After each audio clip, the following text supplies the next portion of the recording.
Welcome to Daily Overdose. People who have great ability to concentrate, great ability to focus, great ability to define and stay consistently within their priorities tend to be very successful in this world. And self-discipline is an essential component in that. Whether you're talking about some kind of academic achievement, some kind of musical achievement or athletic achievement or whatever it is, some achievement in the realm of business or the arts or science, generally comes to people who are very focused and who understand how to order their priorities. In a word, they are disciplined people. I've always been disciplined myself because I've always lived a disciplined life. I lived in a disciplined household, like there was no such thing as I don't want to. So even now, if I wake up and I don't want to do something, I don't need someone to tell me to do it, so I'll do it anyway. Being a man isn't about not feeling things. It's about acting the way you're supposed to act regardless of how you feel. We act. We're men of action. We get things done. So the world got built. All of it. You need to become a man of action. Stop worrying about how you feel. Stop worrying about what you're supposed to be doing. How about that? But what happens is, if you believe that there's very little potential, how much action are you going to take? Nothing, little.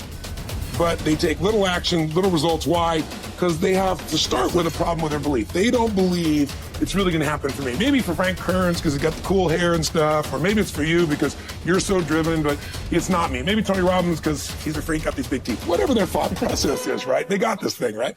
And when you take a little potential with a little action, what kind of results do you get? Lousy little results. And when you get little results, what does that do to your belief? You go, see, I told you this was a waste of time. And then what happens? You tap even less potential. You take even less action. You get even worse results, and your belief gets even weaker. And this sucker feeds on itself until you are in a downward spiral. It's poisonous. It's poisonous and it's self-fulfilling. Now, what if something could happen that could come along and fill you with a sense of absolute certainty? Not like I believe, but where you know. In you guys' case, mine as well, we knew because we had to. Because we burned the boats. There was no other option. We had to find a way. We weren't going to live that way. We all did it in different ways and for different reasons, but in essence, that was it. If you get yourself in a state of certainty that this is going to work, I'm going to find a way, and if this doesn't work, I will make the way, then you tap a lot more potential.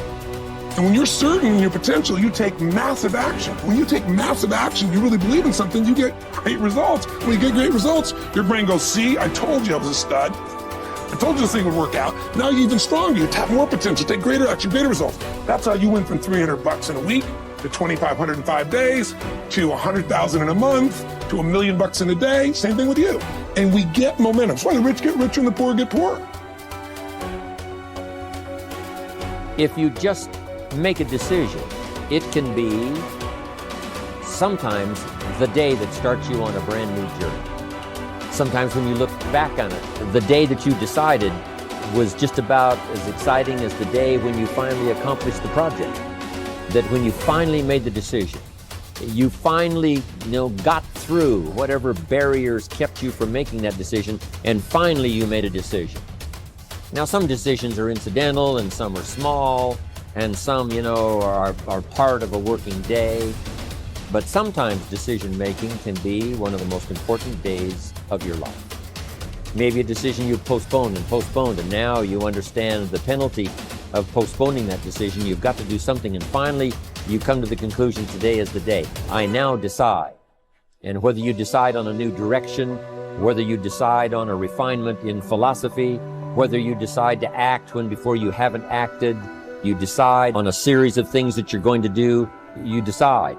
Deciding can be such an incredibly important, very exciting, inspirational day. So that can be an incredible source of inspiration. Now, if you don't follow through, it's not going to last all that long. If you decide and then, postpone and you decide but you still don't get to it for a week or a month or a year, soon all that energy and that source of inspiration is all dissipated. I believe that the single most important skill is the ability to make effective decisions, because everything comes from decision. You only get new results if you take new actions. You only take new actions if that decision comes first. In other words, decision is the father or mother of all action.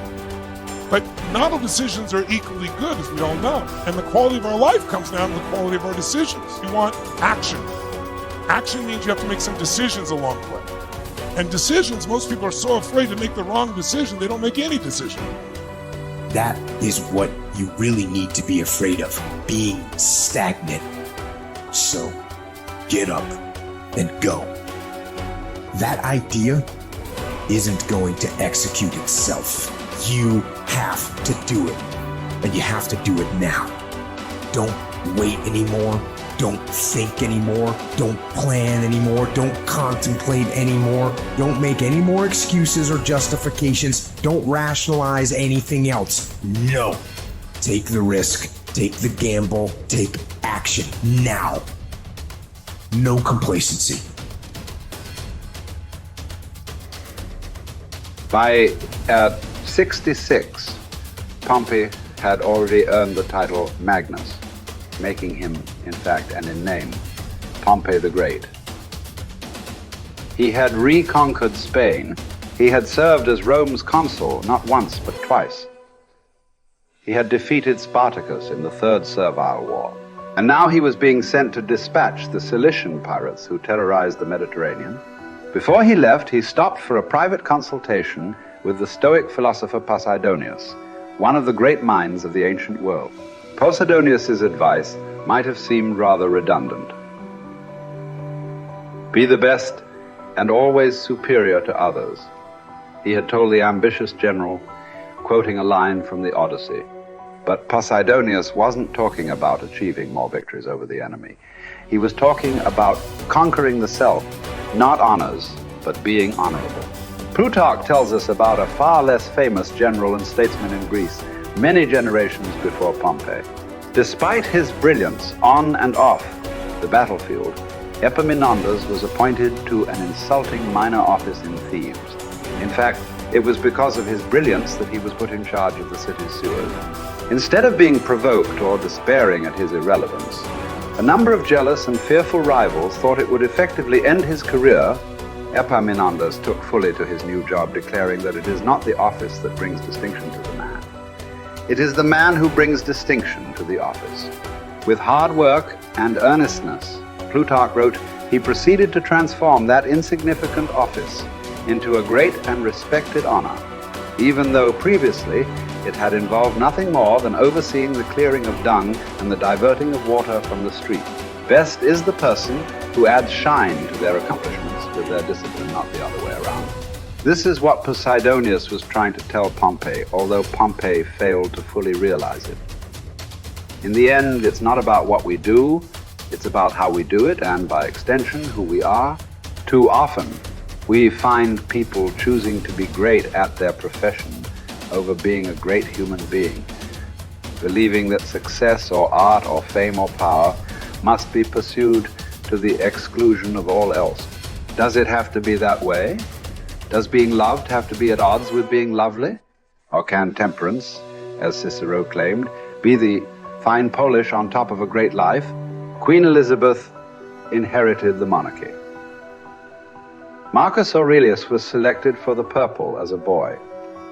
But it wasn't the throne that made either of them kingly. It was their behavior. They were what the ancients called first citizens, for their character as much as their rank.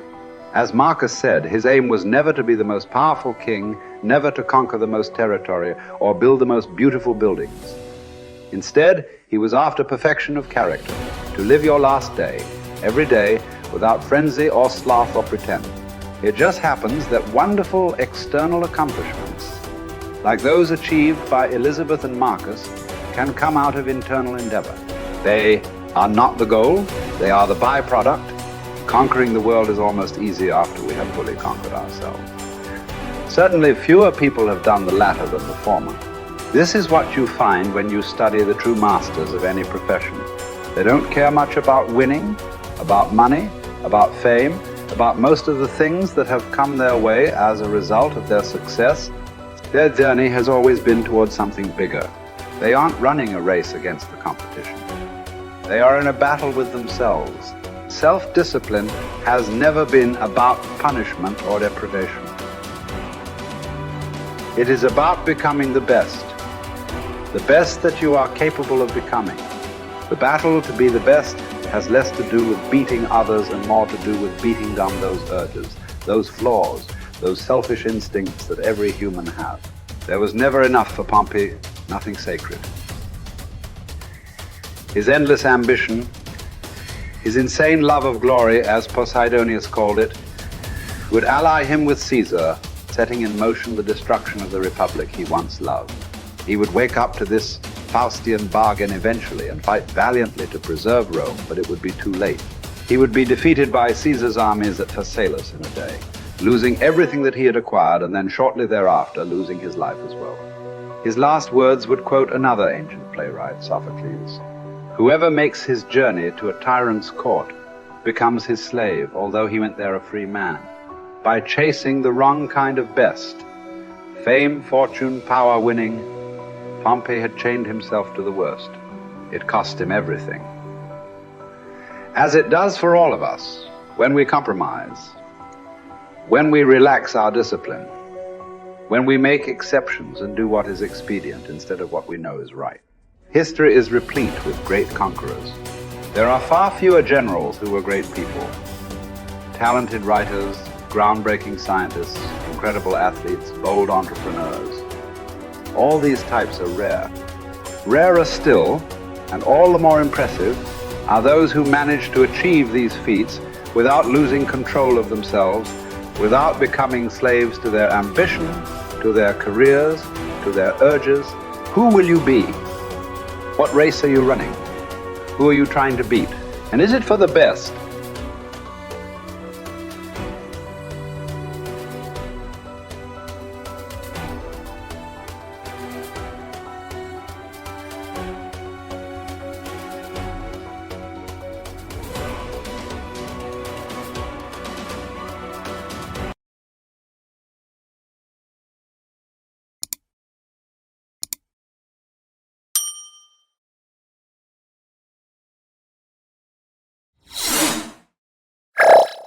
Thank you for watching our videos. Please like and subscribe to our channel so you won't miss another video.